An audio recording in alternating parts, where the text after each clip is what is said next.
കാണിക്കണത് എന്തുകൊണ്ടാണ്? ഇപ്പം നമ്മൾ നീലത്തിരി കത്തിക്കുമ്പോൾ തന്നെ മരുമോൾ എന്താണ്ട് അപ്പുറത്തുനിന്ന് പറയണത്, ശവം നീലത്തിരി കത്തിക്കാൻ തുടങ്ങിയിട്ടുണ്ട്. ഇവളുടെ കാര്യമൊക്കെ നടക്കാൻ വേണ്ടി ഇങ്ങനെ പറയും. ഇവളുടെ കയ്യിരിപ്പ് ദൈവത്തിന് അറിയാവാ. ഈ ജന്മത്തി അക്കരെ 1000 തിരി കത്തിച്ചാൽ ഇവർ രക്ഷപ്പെടത്തില്ല എന്നാണ് അടുക്കള എന്നുകൊണ്ട് ചിലപ്പോൾ അമ്മായിയമ്മ അല്ലെങ്കിൽ മരുമകളെ പറയണത് നിങ്ങളെക്കുറിച്ച്. എന്താ കാര്യം? നിങ്ങൾ ഏറ്റവും അറിയാവുന്നവരാരാണ്? നിങ്ങളുടെ വീട്ടിലുള്ളവരാണ്. ദൈവം കഴിഞ്ഞാൽ പിന്നെ നിങ്ങളെ അറിയാവുന്നവരാരാണ്? നിങ്ങളുടെ വീട്ടിലുള്ളവരാണ്. അപ്പം നിങ്ങൾ ഈ ഉടമ്പടിയൊക്കെ എടുത്ത് ഇങ്ങനെയൊക്കെ ജയിക്കുമ്പോൾ മറ്റുള്ളവർക്കറിയാം എത്ര ഉടമ്പടിക്ക് പോയിട്ടും ഇത് പണ്ട് പാക്കനാർ ചുരക്കായും കൊണ്ട് കാശി പോയ പോലെ ഇരിക്കുമെന്ന്. കാശി കൊണ്ടുപോയി ഗംഗാനദിയുടെ തീരത്ത് പാക്കനാർ പോയ വഴിക്കെല്ലാം നമുക്കറിയാമല്ലോ,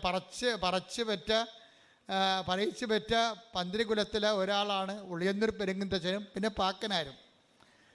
പാക്കനാർ കാശിക്ക് പോയപ്പോൾ പെണ്ണുമ്പോൾ പറഞ്ഞ് മനുഷ്യനെ ഈ ചുരക്കായും കൂടി കൊണ്ടുപോകുമെന്ന് പറഞ്ഞു. എന്താ കാര്യം എന്നറിയാമോ?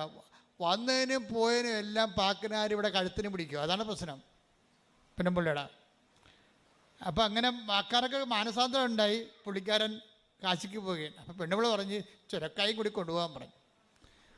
അപ്പോൾ അത് എന്തെങ്കിലും ഒരു നൈവേദ്യത്തിനായിരിക്കും വിചാരിച്ചുകൊണ്ട് തിരിച്ചു കൊണ്ടുപോകാൻ കേട്ടാന്ന് പറഞ്ഞ് അവിടെ ഇപ്പോൾ പൂജിച്ചിട്ട് തിരിച്ചു കൊണ്ടുപോയി നമുക്ക് അറിയിച്ചു കഴിഞ്ഞാൽ എല്ലാ രോഗം മാറുമെന്ന് പെണ്ണുമ്പിള്ള പറഞ്ഞിരിക്കുക. അങ്ങനെ ചുരക്കായും കായും കൊണ്ട് പാക്കനാർ പോയിരിക്കുകയാണ് കാശിക്ക്.